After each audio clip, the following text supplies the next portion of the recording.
Hello students, welcome to this class.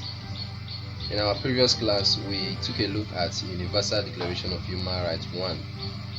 In this lesson, we're going to be looking at Universal Declaration of Human Rights 2. By the end of this lesson, you should be able to mention some of the roles of individuals in promoting human rights and also mention some of the roles of groups in promoting human rights. You will also be able to mention some of the roles of government in promoting human rights.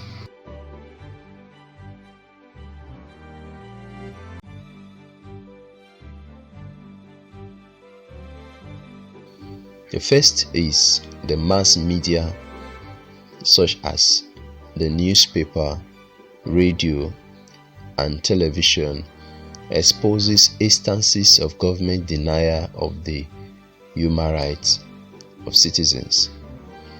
For example, individuals and groups can do all they need to do or all they can do through the mass media. You can use the mass media as a tool to do this. For example, let's look at the issue of George Floyd. It came to the open and there was this reaction from everybody all over the world, simply because somebody recorded what happened, shared it on social media, and everybody got to see it, and there was a reaction. So because of that, the government of that country could not claim innocent. They had to immediately swing into action to do the needful. So when any of these issues as to denial of human rights is done in anywhere and is covered up, it's not exposed, or the mass media were not there to record what happened, or an individual also was not there to either take a picture or record a video, then it becomes very difficult for the human rights of individuals to be protected. Number two is that individuals and groups carry out peaceful protests to ensure that government changes bad policies that infringe on the rights of citizens. Also see a situation whereby individuals will come out in their mass on the street with some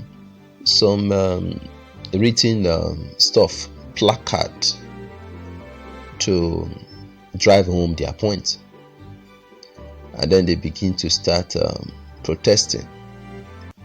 When you see what they are holding, you can tell what they are asking for. In this way, mass media also will go there to interview them, to record what is happening, and then government immediately will begin to start addressing the issues. Three is that civil society such as civil liberty organization organizes rally, public lecture, etc. to sensitize the public on human rights and also to influence government to desist from anti-people policies. We also have a situation whereby civil society organization will also carry out lectures and rallies to ensure that the people are aware of what they need to do as to protecting their human rights. Civil society organization in this sense can also be known as group. Then we'll now look at number 4. Some voluntary organization such as the Legal Aid Council, Society of Women Lawyers, etc. offer free legal services to poor people who are in custody of the police. In a situation whereby some persons are arrested, the reason for their arrest is not known, and they are being detained by the police, some group can begin to assist these people by giving them a lawyer, to look into their case and also to represent them in court, so that their case can be opened to determine their offenses, and as such justice is served. Number 5 is political parties and pressure groups sensitize the people so that they will be aware of their rights and duties. Political parties are also there to do their part to ensure that the people get to know what they need to know. Do not forget that at this point we are looking at both individuals and groups, the role they play in ensuring the survival of human rights in any society. We at this point will now look at the roles of government in promoting human rights. One of their roles is enactment of laws. The government should make laws that can protect the rights of citizens. E.g., the federal government of Nigeria passed a bill on freedom of information. It is one of the laws that can be made to protect the rights of the citizens.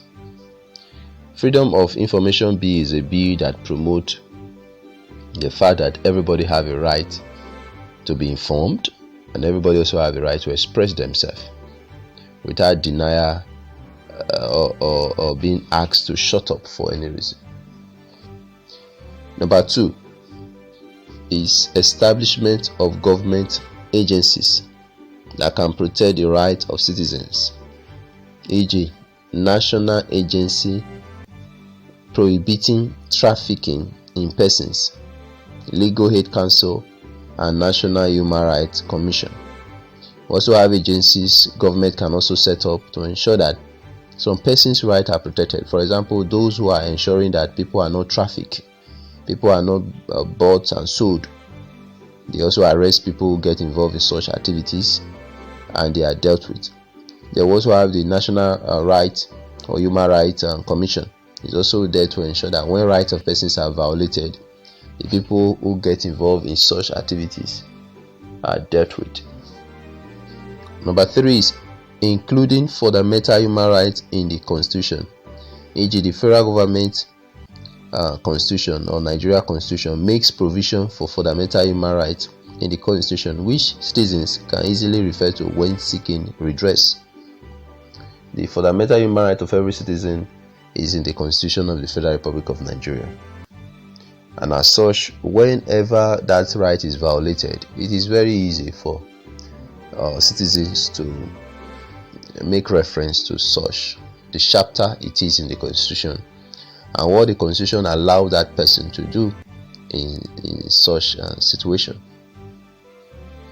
Number 4 is that government officers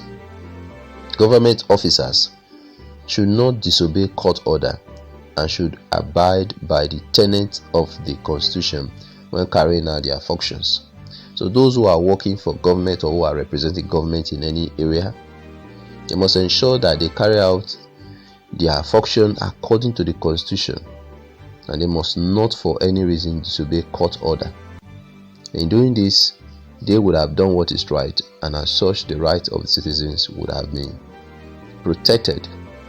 Number 5 is that the government should allow the press to freely criticize government officers and institutions who abuse the rights of citizens. The government also must allow the press to do their job by, for one reason or the other, bringing to the notice of the people any of the government officers who for one reason or the other may have violated the right of the citizens. I hope you enjoyed the class. During the course of the class, we look at some of the roles of individuals in promoting human rights. We also look at the roles of groups in promoting human rights, as well as the roles of government in promoting human rights. This is all we are going to take in this class. In our next class, we'll look at another topic. I'll see you in my next class.